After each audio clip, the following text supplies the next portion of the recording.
హైదరాబాద్ లో largest cred and non stop property show ఈ నెల 9, 10, 11 తేదీల్లో కొంపల్లిలో. ఓ విద్యార్థి క్లాస్ రూమ్లోనే కన్నుమూశారు. పరీక్ష రాస్తూనే స్పృహ కోల్పోయాడు.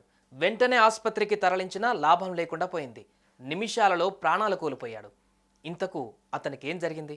ఎగ్జామ్ హాల్లో సడన్గా మృతి చెందడానికి కారణమేంటి?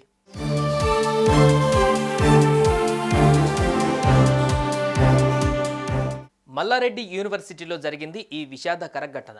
అరుణ్ కుమార్ అనే 19 ఏళ్ల విద్యార్థి మైసమ్మగూడలోని మల్లారెడ్డి యూనివర్సిటీలో బీఎస్సీ అగ్రికల్చర్ ఫస్ట్ ఇయర్ చదువుతున్నాడు.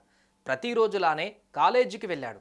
మధ్యాహ్నం 2:30 గంటలకు పరీక్ష రాస్తుండగా అరుణ్ కుమార్ హఠాత్తుగా క్లాస్లోనే స్పృహ కోల్పోయాడు. అది చూసిన తోటి విద్యార్థులు ఫ్యాకల్టీకి చెప్పారు.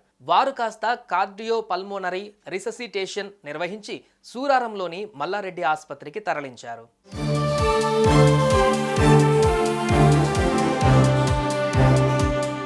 అరుణ్ను ఆసుపత్రికి తరలించగానే పరీక్షించిన వైద్యులు అతను మృతి చెందినట్లుగా గుర్తించారు.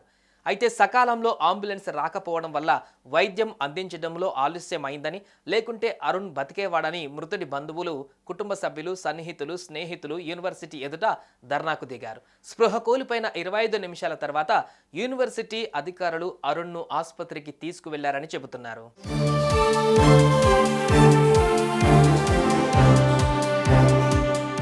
అయితే అరుణ్ ఎలా చనిపోయాడు? సడన్గా స్పృహ కోల్పోయి ఎలా మృతి చెందాడు?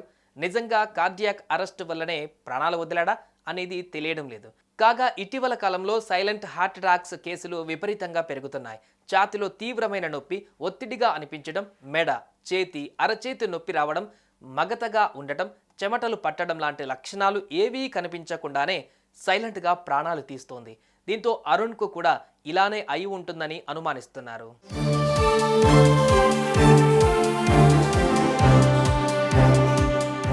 కోటి ఆశలతో కుమారుడిని మంచి కాలేజీలో చదివిస్తున్నారు తల్లిదండ్రులు. కానీ చేతికందొచ్చిన కొడుకును కోల్పోయి కన్నీరు మున్నీరుగా విలపిస్తున్నారు. ఎలాంటి అనారోగ్యం లేని కుమారుడు మృతి చెందడంతో దిక్కుతోచని పరిస్థితులలో మృతదేహాన్ని ఇంటికి తీసుకువెళ్లారు. ఇలాంటి పరిస్థితి ఎవరికి రాకూడదంటూ బోరుమన్నారు.